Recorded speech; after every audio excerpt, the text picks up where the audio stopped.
Welcome back to Bargirl Baddies. Today's story is different because it's not about a victim who lost everything and slunk home in shame. This is about a guy who got scammed for 5 million baht, roughly 180,000 Canadian dollars. And instead of walking away quietly, he made sure his girlfriend learned a lesson she'll never forget. His name is Marcus, 32 years old from Vancouver, and what he did after discovering the betrayal is something we've never covered on this channel before. This isn't a story about revenge exactly. It's about justice, consequences, and what happens when someone underestimates the wrong person. Before we get into it, drop a comment telling me where you're watching from and whether you think there's ever a justification for getting even. Hit that like button if you've ever been betrayed by someone you trusted completely. And subscribe if you want more real stories about what happens when Thailand dreams collide with harsh reality. This email came to us 6 weeks ago. Marcus still lives in Thailand.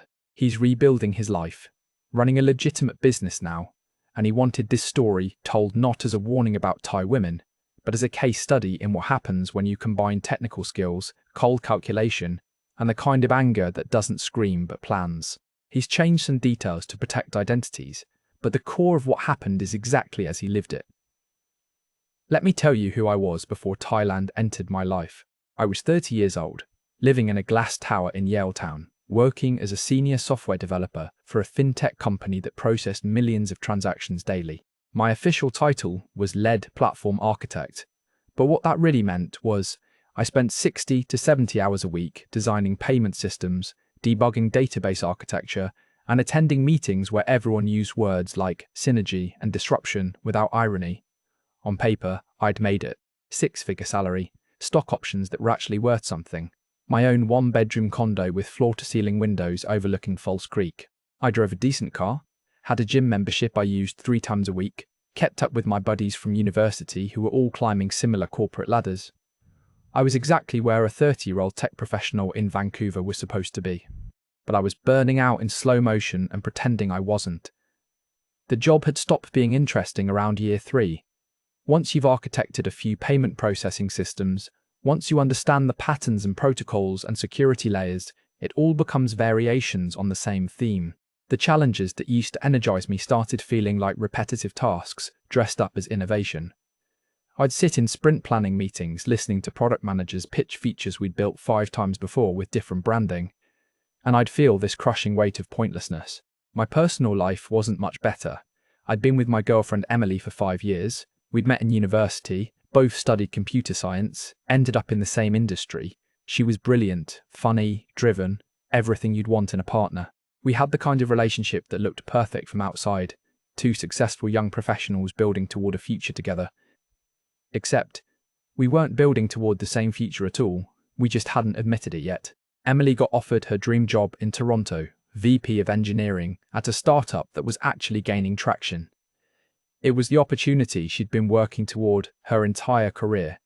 She asked me to come with her, said there were plenty of tech jobs in Toronto, we could start fresh in a new city. But I'd finally admitted to myself that I didn't want to keep climbing this ladder, didn't want another senior developer role in another city doing the same work with different company branding. We had the conversation in her apartment on a Tuesday night in November, rain hammering against the windows, both of us crying but also relieved because we were finally being honest. She needed to take the Toronto job. I needed to figure out what I actually wanted from life, and we both knew those paths diverged. We ended it as amicably as a 5-year relationship can end. She moved to Toronto in January. I helped her pack. That's when the emptiness really hit. Coming home to my expensive, empty condo, microwaving meals for one, the silence broken only by the hum of my dual monitor setup, where I'd sometimes work until 2 a.m. Because what else was I going to do? My buddies tried to help, invited me out to bars, set me up on dates with friends of their girlfriends, but I couldn't summon the energy to pretend I cared about starting over with someone new just to reach the same endpoint. I started watching YouTube during those long, empty evenings. The algorithm figured me out fast. Started feeding me content about digital nomads. Guys working remote from beaches in Portugal and cafes in Bali. Expats teaching English in Southeast Asia. Lifestyle channels showing apartments in Bangkok that cost a quarter of my Vancouver rent. I fell into these rabbit holes, hours disappearing while I watched strangers living versions of escape I hadn't let myself imagine. Thailand kept appearing. Not the full moon party backpacker stuff, but videos about the tech scene in Bangkok. Co-working spaces. Expat developers running consulting businesses or building startups with Thai partners. Guys my age who'd left corporate jobs and figured out how to make it work abroad. They looked genuinely happy in ways I couldn't remember feeling. I started researching seriously. Bangkok had a growing tech ecosystem, tons of foreign companies with regional headquarters, a cost of living that would let me freelance part-time and still live better than I did in Vancouver. The visa situation was manageable, the infrastructure was modern, and honestly, it was about as far from Vancouver as I could get without leaving the planet. Around February, my company announced a new remote work policy for senior staff. You could work from anywhere for up to 3 months as long as you maintained productivity and stayed available during core overlap hours with the Vancouver office. It was designed for people who wanted to visit family abroad or try out other cities, but I saw it as an exit ramp. I applied immediately, pitched it as wanting to explore the Bangkok tech scene for potential partnerships, maybe scope out opportunities for the company. My director approved it without much pushback. They were desperate to retain senior developers, and if 3 months abroad kept me from quitting, they considered it a win. I gave myself 2 weeks to plan. Researched neighborhoods. Found a serviced apartment near Asok BTS with solid Wi-Fi and a desk set up. Booked a one-way ticket for March 15th. Told my parents I was taking an extended work trip. Downplayed how long I'd be gone. My mom worried. My dad thought I was being irresponsible, but didn't push back too hard. My buddies mostly thought I was having a delayed quarter-life crisis and would be back in a month. Maybe I was. Maybe they were right. But I got on that plane anyway, landing at Suvarnabhumi at midnight, the wall of heat and humidity hitting me the second I stepped out of the air-conditioned terminal. The taxi ride into the city, highways elevated above streets still packed with traffic at 1 a.m, neon everywhere, the smell of street food and exhaust and something tropical I couldn't identify. My serviced apartment was a studio on the 20th floor of a generic tower, clean and functional with a view of other identical towers stretching toward the horizon. I dropped my suitcases, stood at the window looking out at Bangkok's endless sprawl of lights, and felt something I hadn't felt in years. Possibility. The sense that I'd stepped off the predetermined path and whatever happened next wasn't already written. The first month was lonely in ways I hadn't anticipated. I'd expected the language barrier and the cultural adjustment. But I hadn't expected how isolating it would be to spend 12-hour days working Vancouver hours from a Bangkok apartment. I'd wake up at 3 p.m. Bangkok time, work until 4 a.m, sleep through the morning and early afternoon when the city was most alive. I was living in Bangkok but barely experiencing it. I forced myself to shift my schedule, started declining late-night meetings, told my team I needed to align more with local time for my mental health. Started waking up at normal hours, working split shifts, protecting my evenings. Found a co-working space in Silom called Hub that catered to foreign tech workers and entrepreneurs. Started going there during the day, working alongside other developers and digital nomads, having actual human conversations during lunch breaks. That's where I started making friends. Other developers, mix of expats and Thai nationals, people building startups or consulting, or working remote for companies back home.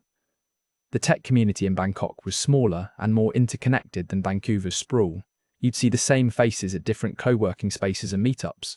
I got invited to a Slack channel for developers in Bangkok, started attending casual Friday afternoon sessions at various bars around Silom and Sathorn where people would talk shop and decompress.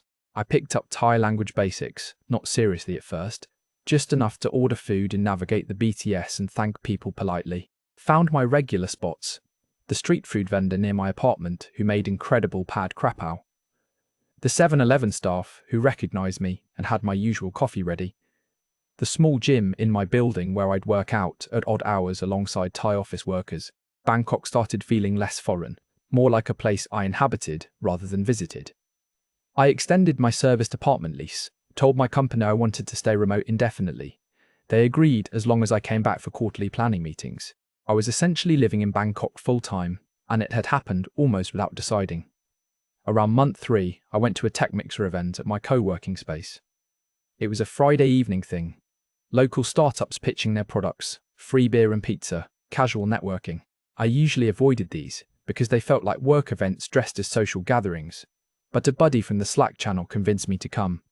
That's where I met Ploy. She was standing near the demo area, wearing tailored black pants and a silk blouse, hair pulled back, minimal jewelry, professional but not trying too hard. She was watching a startup founder demonstrate some kind of logistics platform, asking questions in English that were actually technical, not the surface-level stuff most business development people asked.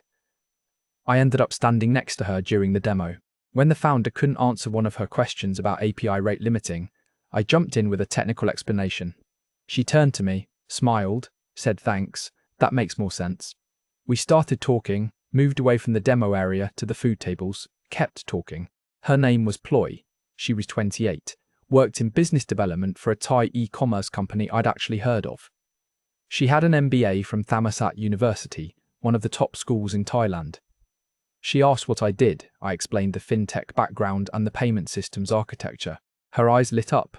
She started asking specific questions about transaction processing and fraud detection that showed she actually understood the technical side. We talked for 2 hours about work, about the Bangkok tech scene, about the differences between Thai and Western business culture. She'd spent a semester studying in Toronto, knew Vancouver a bit from visiting friends. She asked why I'd come to Bangkok. I gave her the honest version, burned out and needed to escape the corporate grind and figure out what I actually wanted. She nodded like she understood completely, said a lot of young Thai professionals felt the same pressure to follow predetermined paths. When the event ended, we exchanged line contacts. She said we should get coffee sometime, compare notes on the tech scene. Maybe she could introduce me to people in the local startup community.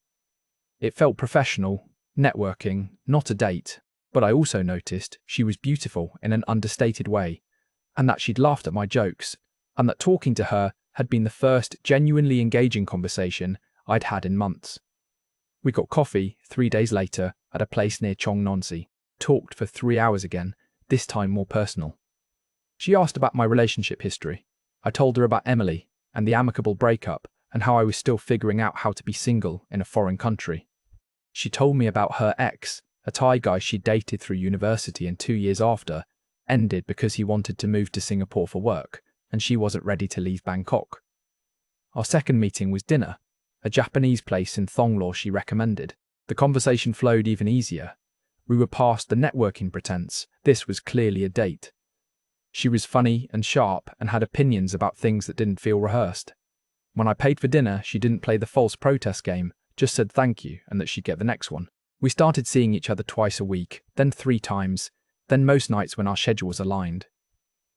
She introduced me to parts of Bangkok I hadn't discovered. Local restaurants in Phra Karnong, weekend markets in Chatuchak, day trips to Ayutthaya and Kanchanaburi. She had a car, a small Toyota, and we'd drive out of the city on Saturdays, explore temples and floating markets and beaches within a few hours of Bangkok. The physical chemistry built naturally. We slept together after about a month of dating, back at my apartment after a night out in Thonglor. It wasn't rushed or awkward, just felt like the obvious next step. She stayed the weekend, we barely left the apartment, ordered food in, watched movies, talked until 3 a.m. about everything and nothing. I was falling for her, and I knew it. That vulnerable feeling I protected myself from since Emily, I let it happen with Ploy. She met my emotional availability with her own. We could talk about serious things, make plans more than a week in advance, integrate into each other's lives in real ways. My 3-month remote work arrangement became 6 months, then indefinite. My company was happy with my output, I was happy with my life, everything aligned. Ploy and I started spending most nights together, splitting time between my place and her condo near Ekamai. Hers was nicer, 1 bedroom with a small balcony, actually decorated like a home. Mine was still the functional bachelor setup of a guy who planned to stay 3 months. Around month 7, she suggested I move to a better place, maybe somewhere between our 2 neighborhoods, somewhere we could both get to easily. We looked at apartments together, found a 2-bedroom in Thonglor with great light and a view and space for a proper home office. The rent was 25,000 baht a month, half what I'd been paying in Vancouver for a studio. We moved my stuff over on a Saturday, her helping me organize, making it feel like our space, even though technically it was my lease. She had a drawer in the bedroom, bathroom counter space, kitchen equipment she brought over. We were functionally living together without officially moving in together, and it felt right. Like a natural progression rather than a forced milestone. I started taking Thai language seriously, hired a tutor who came twice a week, studied vocabulary every morning. Ploy helped. correcting my tones, teaching me slang and colloquialisms, laughing at my mistakes. But in an encouraging way. Within a few months, I could hold basic conversations, read enough to navigate menus and signs, understand the gist of what was being said around me even if I couldn't follow every word. This gave me access to a version of Bangkok most expats never experienced. I could chat with motorcycle taxi drivers, joke with street food vendors, participate in conversations at Ploy's friend gatherings even when they switched to Thai. I felt like I was actually living here, not just existing in the expat bubble. Everything about my life felt like it had fallen into place in ways I couldn't have planned. Meaningful work on my own schedule, a relationship with someone who understood both my professional world and my emotional needs, a city that energized rather than drained me. I'd wake up next to Ploy in our apartment in Thong Lo, work from the co-working space or local cafes, meet her for dinner at places we'd discovered together, fall asleep talking about the future we were building. For 8 months, I lived the life I'd imagined when I got on that plane from Vancouver. I thought I'd figured it out, cracked the code, found what so many people were searching for. I had no idea I was living in a carefully constructed illusion, and that the woman I'd fallen in love with had been executing a plan from the moment we met. The first crack in the illusion appeared so subtly I almost didn't notice it. We were having dinner at home, some Thai curry Ploy had cooked, and she seemed distracted. Kept checking her phone, responding to messages with a slight frown. I asked if everything was okay. She said work was stressful, they were pitching a major client and her boss was being demanding, normal stuff. I didn't think anything of it. But over the next few weeks, the distraction became a pattern. She'd be present physically, but absent mentally, scrolling through line messages during movies we were watching together, taking calls in the other room and speaking rapid Thai. I couldn't follow even with my improving language skills. When I asked who she was talking to, she'd say colleagues or university friends, nothing specific. The sex dropped off too. We'd gone from 4 or 5 times a week to maybe once. And when it happened, it felt obligatory, like she was checking a box to keep me satisfied rather than being genuinely into it. I told myself this was normal, the honeymoon phase fading into comfortable domestic routine. Every relationship went through this. Then one night, in late November, about 8 months into our relationship, Ploy came home from work and said she needed to talk to me about something serious. My stomach dropped, but I kept my face neutral. We sat on the couch, she pulled out her laptop and started showing me a presentation.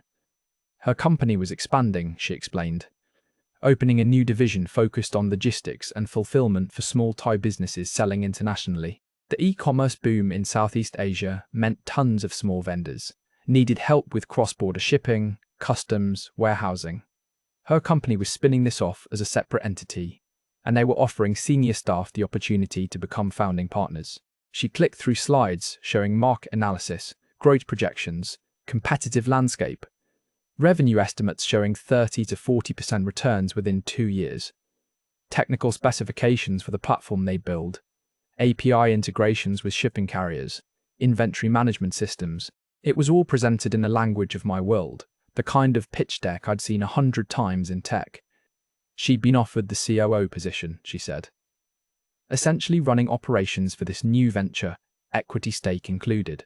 It was the career opportunity she'd been working toward, the chance to move from employee to owner. But it required capital investment from founding partners. The total raise was 10 million baht, split among 5 partners. Her share was 2 million baht. She had some savings, she said, about 1 million. Her family could help with another 500,000, but she was still short 500,000 baht, and the deadline to commit was in 2 weeks. She'd been stressed about it for weeks, hadn't wanted to burden me with her problems, but finally decided she trusted me enough to share. I asked the obvious questions. What happens if the venture fails? What kind of legal structure protected investors? What was the timeline to profitability? She had answers for everything, showed me draft contracts and business registration documents and financial projections that all looked legitimate. She'd even arranged for me to do a video call with 2 of the other founding partners, Thai entrepreneurs who talked convincingly about market opportunities and their experience in logistics. Here's what I was thinking, and I need to be honest about this because it's important to understand how someone like me, someone technical and supposedly smart, falls for something like this. I wasn't thinking about whether this was a scam. I was thinking about what saying no would mean. Saying no meant I didn't believe in her, didn't trust her judgment, saw her as a potential scammer rather than my partner. It meant I was one of those paranoid foreigners who viewed every Thai woman with suspicion. Exactly the kind of guy I'd always looked down on. It meant our relationship wasn't based on mutual trust and support. It was transactional and conditional. I also thought about the upside. If her business succeeded, we both benefited. This wasn't some random investment. This was investing in our shared future. And 500,000 baht, while not nothing, was about 23,000 Canadian dollars. I had close to 100,000 in savings and investments. It wouldn't break me. I told her I'd think about it, needed to review the documents properly. Spent 2 days going through everything she'd send me, the business plans and financial models and legal contracts. My developer brain analysed it like I'd analysed technical architecture, looking for logical inconsistencies and red flags. Everything checked out, or at least I convinced myself it did. But then I thought about something else. She'd asked for 500,000 baht, the amount she was short. What if I invested more? What if I covered her entire 2 million baht stake, let her keep her savings and family money for emergencies? It would show her I was all in, that I believed in her completely, that I saw our futures as intertwined. I brought it up over dinner 3 days before her deadline. Said I'd reviewed everything and wanted to invest, but not just 500,000. I wanted to invest the full 2 million.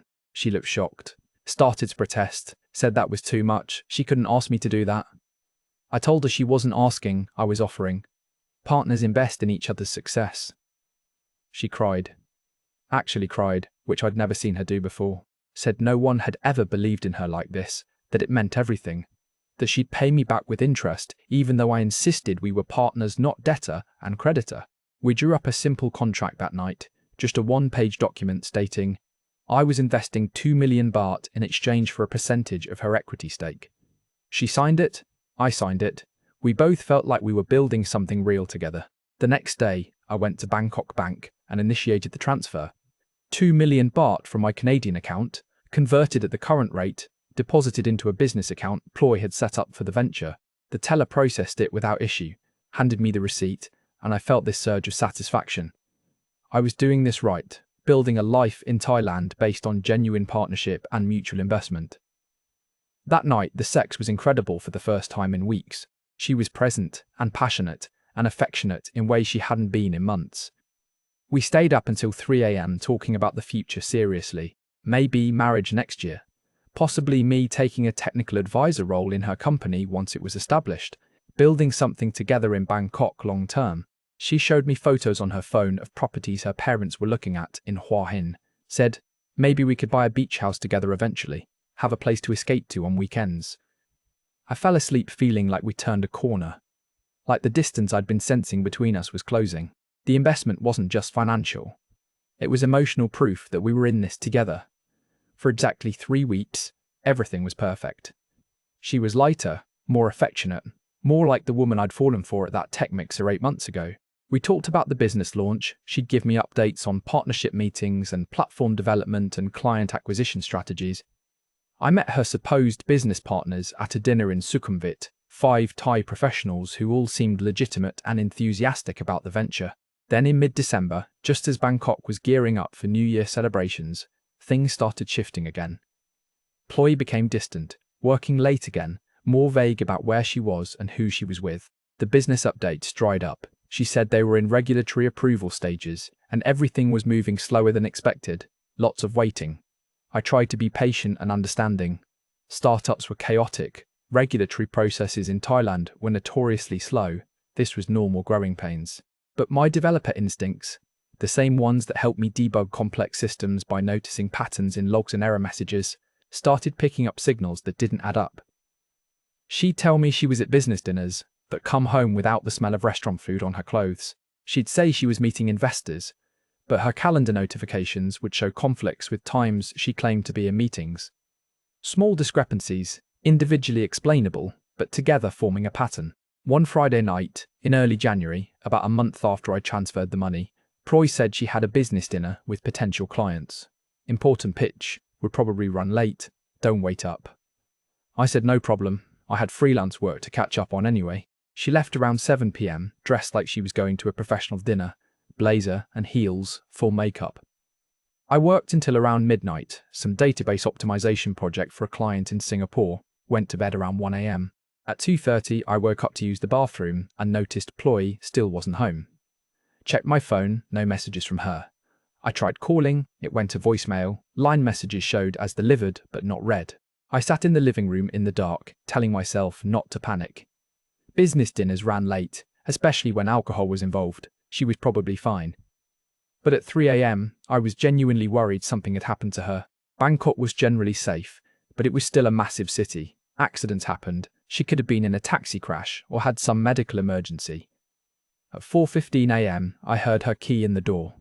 She stumbled in, clearly drunk, laughing when she saw my face. Said the dinner had gone amazing, they'd closed the deal, everyone went to karaoke after to celebrate, she'd lost track of time. She wasn't apologetic, just amused that I'd been worried.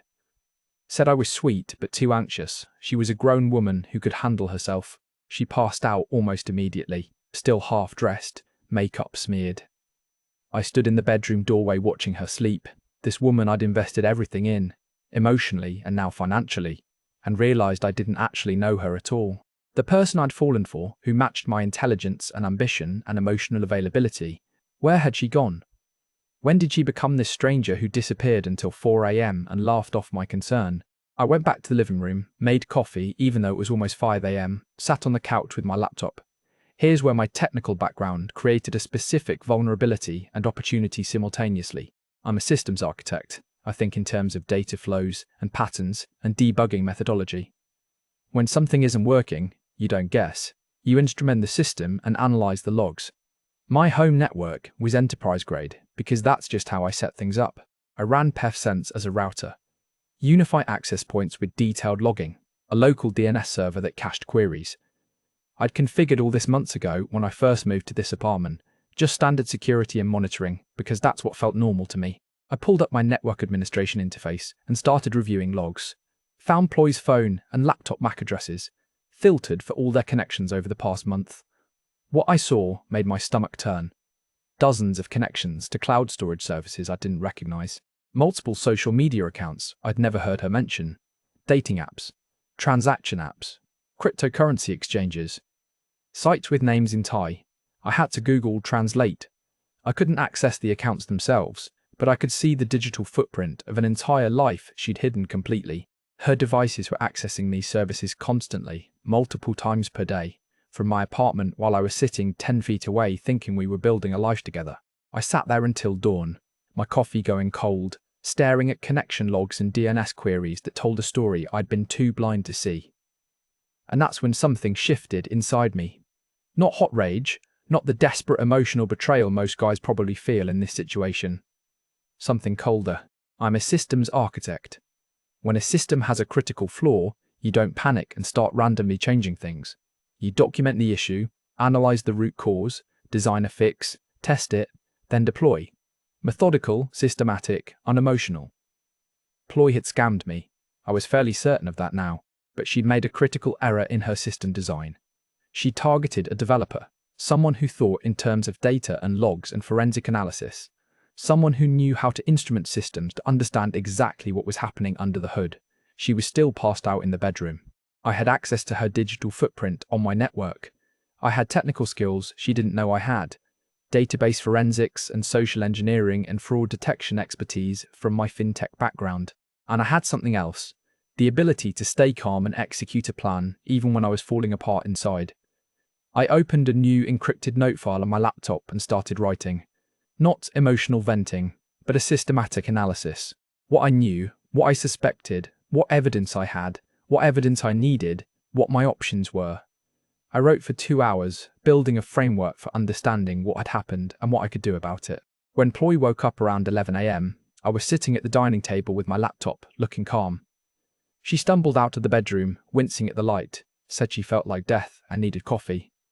I made her coffee, asked if she wanted breakfast, acted like everything was normal. She couldn't have known that everything had changed, that I'd spent the last 6 hours transforming from her mark into something she hadn't anticipated. I didn't confront her. I didn't demand explanations or cry or get angry. I just went about my day normally, working, being pleasant, kissing her goodbye when she left for work that afternoon. Because I'd learnt something important from my years in tech. You don't reveal you found a critical bug until you fully understand it and have a fix ready to deploy. Over the next 2 weeks, I became someone I didn't entirely recognize. Outwardly, nothing changed. I was still the supportive boyfriend, still affectionate and present. But internally, I was running a surveillance and intelligence operation using every technical skill I'd developed over 12 years in software engineering. I expanded my network monitoring, set up deep packet inspection to capture full traffic from her devices, not just connection logs, created a fake Facebook profile with a generated photo and backstory, started mapping her social connections, found profiles of friends she'd told me about whose actual jobs and lives contradicted everything she'd said. Her supposed colleague from the e-commerce company, her profile showed she was a hostess at a club in Nana. Her university friend, studying for a PhD, worked at a massage parlor in Thonglor. I used reverse image search on photos she'd shared with me, found some of them posted by other accounts in completely different contexts. That photo of her at a business conference, originally posted by an events company as a stock photo from a wedding expo. But I needed more than digital forensics. I needed ground truth, physical confirmation of what I was seeing in the data. So I did something I'd never done before, something that would have disgusted me 2 weeks earlier. I hired a private investigator, not a Thai PI. I didn't trust that I could properly vet one, or that they'd work in my interest over hers. I found a Canadian expat who ran a due diligence firm for foreign investors, specialised in background checks and fraud investigation. Guy named Robert, late 40s, former RCMP, who'd moved to Bangkok and built a business helping foreigners verify business opportunities and relationships before investing. I met him at a coffee shop in Salem, away from any neighbourhood where I might be recognised. Told him everything, showed him the business documents Ploy had given me, gave him her company details and the names of her supposed business partners. He didn't judge, didn't seem surprised, just took notes and said he'd have a preliminary report in a week. 6 days later he called me, said we needed to meet in person. I went back to the same coffee shop. He handed me a folder that was surprisingly thin for something that would destroy my entire understanding of my life. The business was registered, but dormant. No actual operations, no employees, no office. The registration had been filed 3 months ago, right around when Ploy and I started getting serious. The business partners I'd met at that dinner. Robert had photos of them at a casting agency, literally actors who specialised in corporate role-play for training seminars and apparently for scammers who needed convincing business partners. The 2 million baht I transferred to the business account, moved to Ploy's personal account within 48 hours, then systematically distributed through multiple accounts to obscure the trail. Some went to an account belonging to a Thai man named Somchai. Some to an account registered to her mother in Buriram. Some to accounts Robert couldn't trace, but suspected were money mules or cryptocurrency exchanges. But the worst part was in the surveillance section of his report. Photos of Ploy with a Thai man, clearly in a relationship, entering and leaving a condo in Rama 9 that I'd never heard about. The man was identified as Somchai Ratanakorn, 31 years old, mid-level manager at Kasikorn Bank, been with Ploy for 3 years. They weren't broken up, they'd never broken up. He was her actual boyfriend, the one her family knew about and approved of. I was the side relationship, the foreign wallet, the Mark who'd been so convinced of his own intelligence and cultural sensitivity that he'd walked into the most obvious scam with his eyes wide open. Robert showed me more photos. Ploy and Somchai at restaurants, on weekend trips to Pattaya and Hua Hin, at what looked like family gatherings with older Thai people who were presumably her parents. All of this happening concurrently with our relationship, sometimes on the same weekends. She told me she was visiting family or out with girlfriends. I sat in that coffee shop reading through Robert's report, my hands completely steady, my face showing nothing. He asked if I was okay, if I needed time to process. I told him I was fine, asked how much I owed him, paid him in cash, thanked him for his work, and walked out into the Bangkok afternoon heat feeling absolutely nothing. That's not quite true. I felt something, but it wasn't the emotion you'd expect. It wasn't heartbreak or betrayal or rage. It was clarity. For 2 weeks I'd been operating on suspicion and incomplete data. Now I had the full picture. The system vulnerability was fully documented, the exploit pattern was clear, and now I could design a response. I went back to my apartment, the one I thought of as ours, and opened my laptop. Created a new encrypted folder, uploaded all of Robert's documentation, added my own network logs and forensic data, started building a comprehensive case file, organizing everything chronologically, cross-referencing different data sources. Then I started researching Thai law regarding fraud and investment scams, Thai Revenue Department procedures for investigating undeclared income, embassy protocols for reporting financial crimes, online expat forums where guys shared stories about getting scammed and what they'd done about it. Most guys in my position did one of three things. They confronted their girlfriend, got lied to or gaslit, maybe got some money back, but usually not. They went to Thai police, filed a report that went nowhere because it's a civil matter, and Farang versus Thai in a relationship dispute never favours the foreigner. Or they just left Thailand, wrote off the money, tried to forget it ever happened. I was going to do none of those things, because Ploy had made a critical miscalculation. She'd scammed a software developer who specialised in payment systems and fraud detection. Someone who understood how money moved through digital systems. Someone who thought in terms of systematic analysis and methodical execution. She'd given me a weapon I don't think she understood I possessed. Complete documentation of every aspect of her scam, gathered using technical skills she didn't know I had. And I was going to use that weapon not for revenge, but for something colder and more permanent. Consequences.